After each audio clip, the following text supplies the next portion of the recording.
So is anyone going to talk about this right here? This is Erika with Yair Netanyahu, Bibi Netanyahu's son. And now suddenly she's on Fox News speaking Hebrew, telling Candace Owens to stop. It's evil. Charlie and I have always been very clear on our stance. Woman is the neck. And the neck can make the head move whatever way she wants. This old clip just popped back up, and people are looking at it way differently now. In the footage, Erika is standing really close to Netanyahu's son, laughing and moving in a way that's got everyone raising eyebrows today. With everything that's gone down since, folks online are saying this moment hits different now, like it might hint at deeper issues behind the scenes. And remember, talk about trouble in Charlie and Erika's marriage was already floating around long before any divorce rumors got loud. Back then, nobody had real proof, just whispers and side eyes. Now this clip is being treated like that missing puzzle piece because the timing lines up almost perfectly with what insiders were hinting at when they said Charlie had started pulling away. What really has people talking is how messy the situation looks when you connect all the dots. Some are now claiming this interaction could explain Erika's alleged links to certain Israeli donors. And here's where it gets intense. Those same circles were supposedly tied to fears Charlie had spoken about shortly before his death. So if boundaries were already getting blurry, it's not hard to see how serious tension could have been building behind closed doors. Now, people are asking the heavy question, did all that pressure explode at the worst possible moment? Was Charlie trying to distance himself from people he no longer trusted when everything spiraled? The timing, the footage, the rumors, it's all got people watching this story a whole new way. So Erika Kirk actually had 2 boyfriends within the 5 years before meeting Charlie Kirk. So why lie about this? Before we talk about the 2 boyfriends, let's watch this clip where Erika Kirk is lying to us. If you've been keeping up with Erika Kirk lately, then you already know things have gotten wild. Old videos and photos from her past keep popping up, and they've completely flipped how people see her. From clips where she's acting way more bold with an ex, despite earlier claims about not dating, to even appearances in what people are calling CIA-style promotional content, the internet has been going off non-stop. But as shocking as those clips were, people are saying one specific photo just took things to a whole different level. This wasn't anything from her modeling days or random rumors being tossed around. This was a picture of her standing next to Israeli Prime Minister Benjamin Netanyahu's son, and that alone had people doing a double take. And once you look closer, a few details really stand out. The photo traces back to a Facebook post dated June 13th, 2019, which just so happens to line up with the same period Erika was reportedly getting closer to Charlie Kirk. That timing has people connecting dots fast. On top of that, Erika isn't alone in the picture. She's also seen with Tyler Bowyer, a figure some have linked to political organizing circles. That detail has only added more questions as people try to figure out how all these connections overlap and what it could have meant at the time. The caption on that post read, "Introducing the Arizona-Israel Public Affairs Committee. Happy to welcome Yair Netanyahu to State 48." At first glance, it might seem like just another event photo, but people didn't stop there. What really made everyone pause was the body language between them. They're smiling, standing unusually close, and giving off a vibe that doesn't look like 2 people who just met at a formal event. It feels more familiar, almost like they already knew each other well, and that's exactly what got people talking. The internet quickly shifted from casual observation to serious questions. What could Erika Kirk and Yair Netanyahu have had in common all the way back in 2019? And that's where things start getting deeper. this connection suddenly feels more important when you remember what was being said around Charlie Kirk before everything unfolded. His close associate, Candace Owens, had been very vocal about her belief that he was under pressure from powerful Israeli figures. She even shared messages on her podcast that she claimed came directly from Charlie, adding more weight to the situation. Those screenshots spread everywhere online, and people have been picking them apart ever since. For those who didn't see them, the messages were presented as a glimpse into what Charlie was allegedly dealing with behind the scenes. And now, with this photo resurfacing, people are connecting these moments in a whole new way. One of the messages read, "Just lost another huge Jewish donor, $2 million a year because we won't cancel Tucker. I'm thinking of inviting Candace." Then Charlie followed up with, "Jewish owners play into all the stereotypes. I cannot and will not be bullied like this, leaving me no choice but to leave the pro-Israel cause." Those lines alone had people stunned, and they spread fast across social media. There's a lot packed into those texts, but the part Candace kept pointing to was where Charlie said he felt bullied and pushed into a corner. That detail hit hard, especially considering how outspoken he had always been in support of Israel throughout most of his career. Seeing that kind of shift had people questioning what could have caused such a drastic change.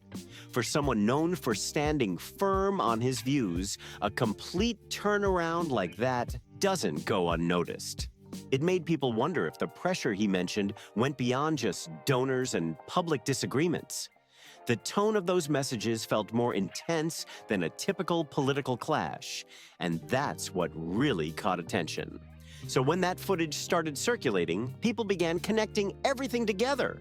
Suddenly, the situation didn't seem so simple anymore, and questions started popping up about whether Charlie was dealing with something much bigger behind the scenes than anyone first realized.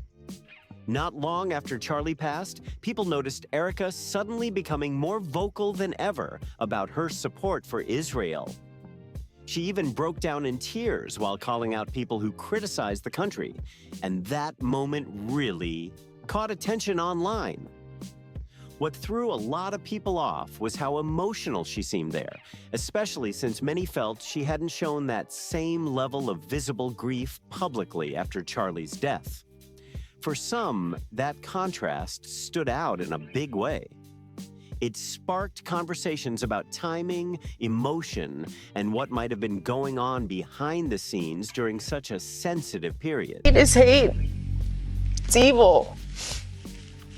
Charlie and I have always been very clear on our stance. Israel, Jewish people. It's awful.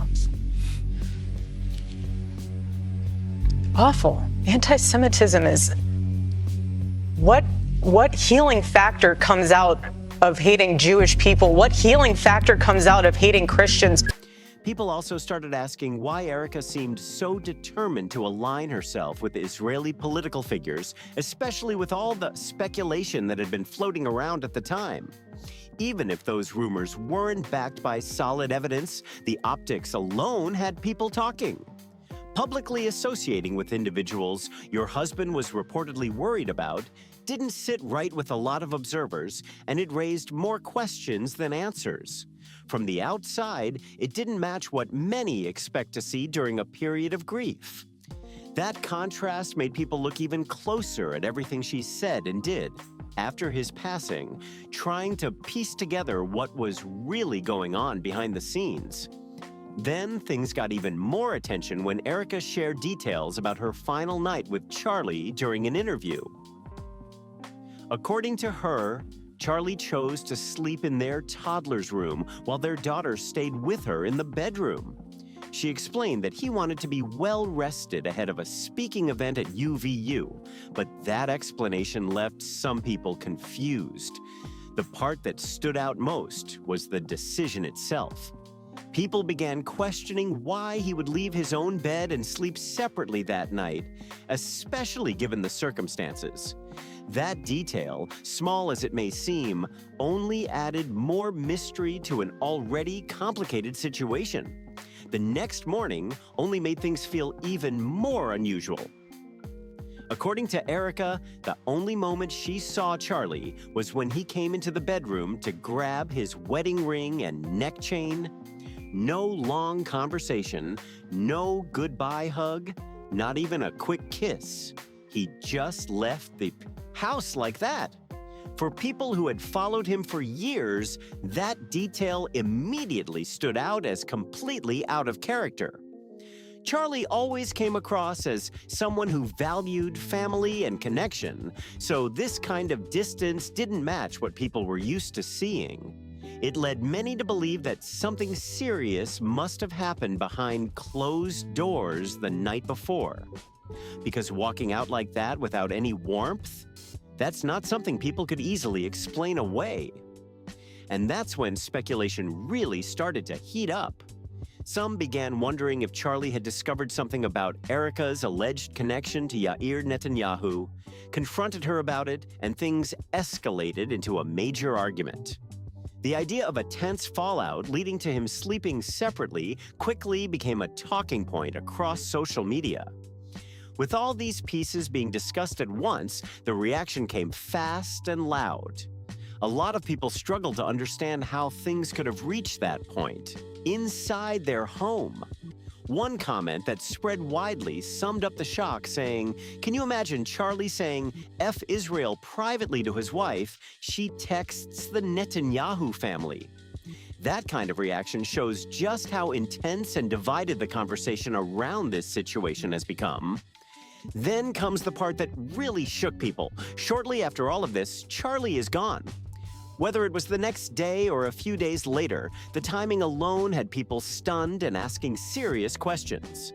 Online reactions didn't hold back either, with one person bluntly saying, "Erika flies to Miami to see BB, one of her past conquests," showing just how intense and unfiltered the conversation had become. But what really made this situation feel even more confusing to many was the silence around certain topics. Neither Erika nor any members of Charlie's TPUSA circle have publicly addressed or clarified alleged connections between these events and Israel in a direct way. When questions come up, people feel like the responses either shift the focus or quickly move into defense mode, which only keeps the speculation alive. And here's the thing.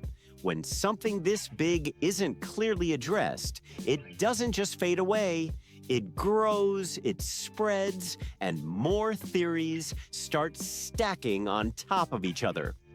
What some initially brushed off as just another relationship scandal suddenly started to feel like something much bigger that wasn't going away anytime soon.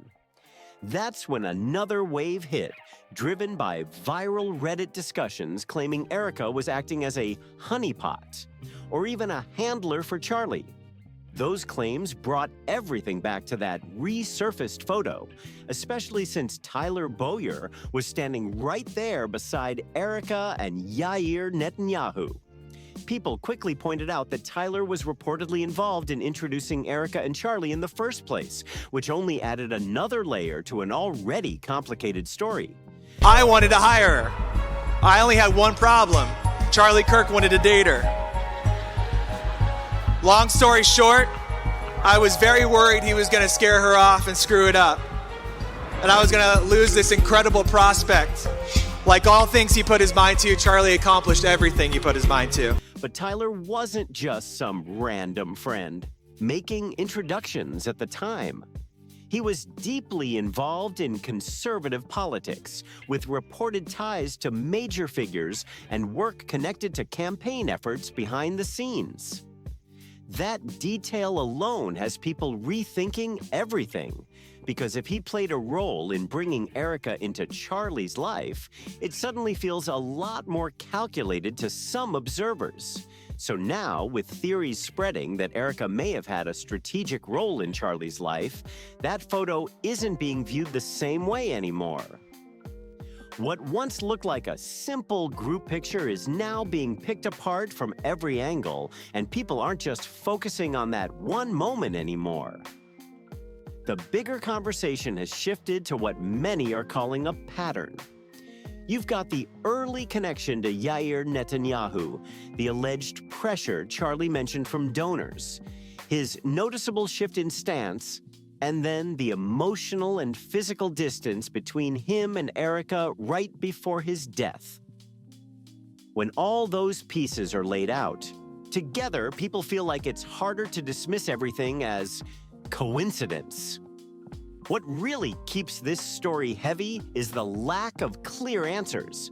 The photo hasn't been fully explained, the timeline still feels unclear to many, and the silence around it all is only making the speculation grow louder.